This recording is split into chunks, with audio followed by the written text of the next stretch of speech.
You're watching Life Today Plus, the bonus interviews from the best guests on Life Today. And right now I have Lisa Harper, the author of Stumbling into Grace and an active speaker on the Women of Faith tour. Lisa, thanks for taking a few minutes to talk to me here. You're welcome. I love your show, Randy. My show, thank you. I appreciate you putting It's it that way. It's totally your show, absolutely. I guess so. So we're working on it. Let's talk about the Next Door, what that is and what your involvement is. It's my favorite place to be. I'm there a couple of times a week. It's actually a residential recovery center for women struggling with drug and alcohol addiction.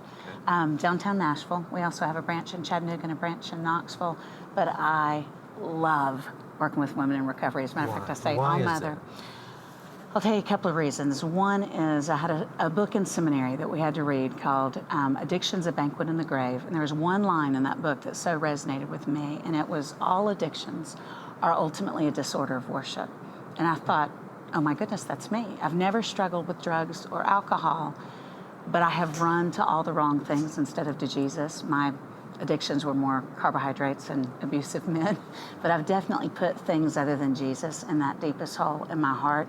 So I think I identified at that level. I think, frankly, all of us are addicts of some sort or another apart from our walk with Jesus.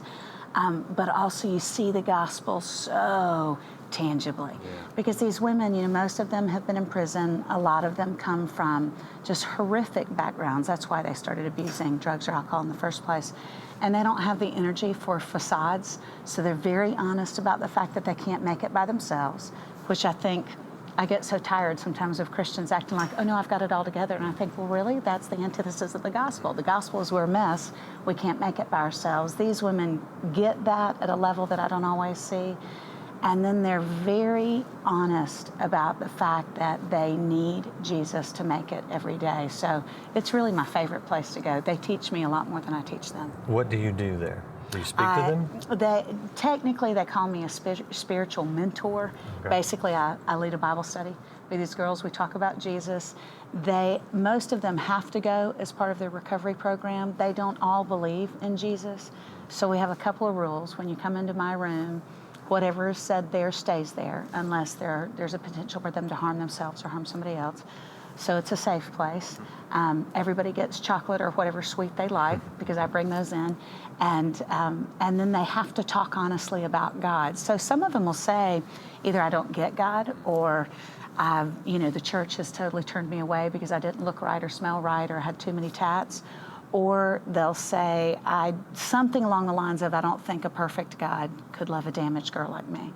And so we have these, we kind of go through the narratives of the Bible. So I tell stories about Jesus, and then we tell our own stories. And we've had a couple of girls come to Christ through the study. I've been working there for 1.5 years as a really active volunteer. Just recently went on the board so I can beg more people for money to support this ministry. And it's amazing. It's really amazing when I see one of my girls, they all go on. They don't all graduate. Some of them slide back into addiction. But those that make it through the 6 months usually go on to some type of spiritual leadership. So maybe they're running an NA group or an AA group. And they talk about Jesus. I went to an NA meeting. I'm not supposed to talk about it because, you're anonymous. That's Narcotics Anonymous. So, Narcotics Anonymous. And she was like, Lisa, you can't talk since you're not a recovering addict. And I was like, okay. So I sat behind her, and she started the meeting. This is a woman who 11 months ago was an addict, 11 months ago didn't know Jesus, 11 months ago didn't trust white people. And now we tell everybody that we're half-sisters with different daddies. Nobody really believes this, but I feel like in my heart we are. But she stood up to lead this NA meeting and started with the devotional Jesus Calling, and basically told all these recovering addicts, y'all, it's all about Jesus. And NA is not a Bible study, but she's in the position to lead it now. And of course, she's just totally bringing Jesus. So the life change you see there is so obvious. It kills me. I'll tell you one other story. I was at church with my girls a couple of weeks ago. I've actually changed churches, so I'm at a downtown church so I can pick them up. Very few of them drive. Bring them to church. And we were sitting in church, and I've got one of my girls sitting next to me. And if you saw her in the mall, you would not think she was a recovering addict. She looks like this darling college kid, just cute as can be, Abercrombie and Fitch sweatshirt. But when she pushes the sleeves up and you see the track marks, you realize she's probably not your average college kid.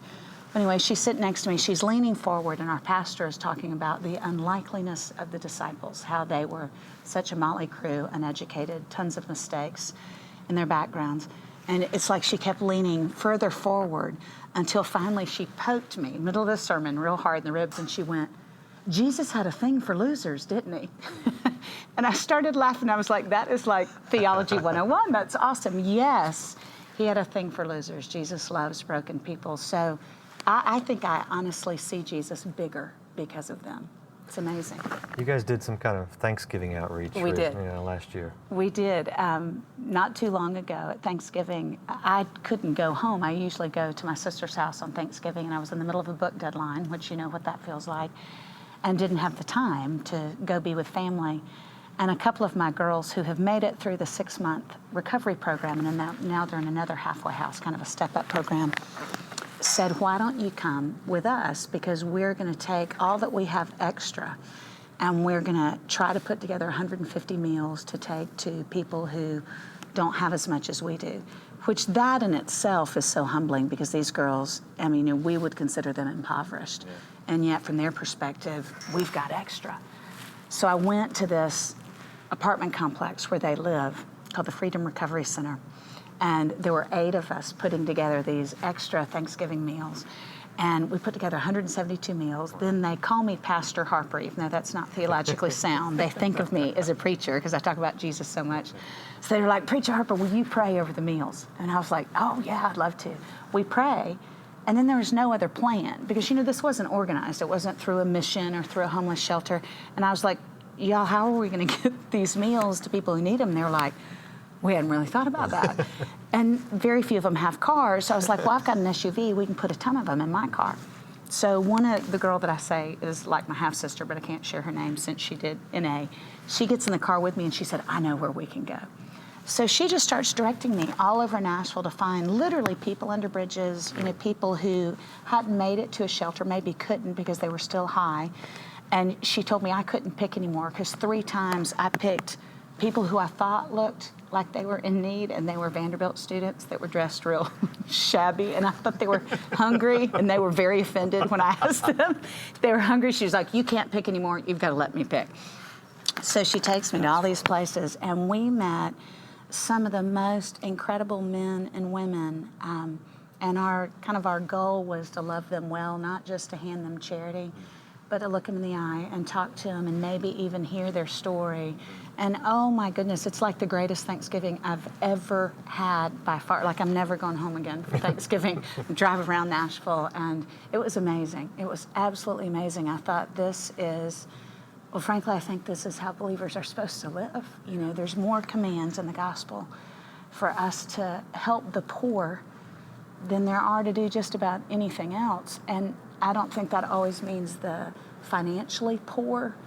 I don't think we're all called necessarily to what I get so fired up about, but we are called to help those in need. Maybe the people in your country club who don't think Jesus could love somebody like them, but we are called to share the gospel with people who don't yet believe they could be loved by God. And I've gotten to see that in bigger ways here than I've seen in any other ministry I've been involved in. That's awesome. Thanks for sharing your enthusiasm, your excitement. Well, thank you for we look forward to seeing. Oh, it's great. Great stories. We look forward to seeing you on the Women of Faith tour. Let me ask you, is there a place if someone wants to check out The Next Door? Is there a website? There is. It's actually thenextdoor.org. Okay. And so, we'd love to have people check it out. Okay, maybe support you financially? And some of the stories even. Oh, would that wow. be okay? If they wrote a check, I'd do a dance. Yeah, that's awesome. But and here's some of the women's stories of how God has just transformed their lives. Awesome. Thenextdoor.org. Awesome. Check it out. Check out Lisa's book. It's in bookstores now, Stumbling into Grace. Check her out on the Women of Faith tour, womenoffaith.com.org. Do you know? Yes. We'll put it on the screen. And if you're in Nashville and someone offers you a meal, it could be Lisa. So thank you for all the great stuff. Thank you, Randy. That's awesome.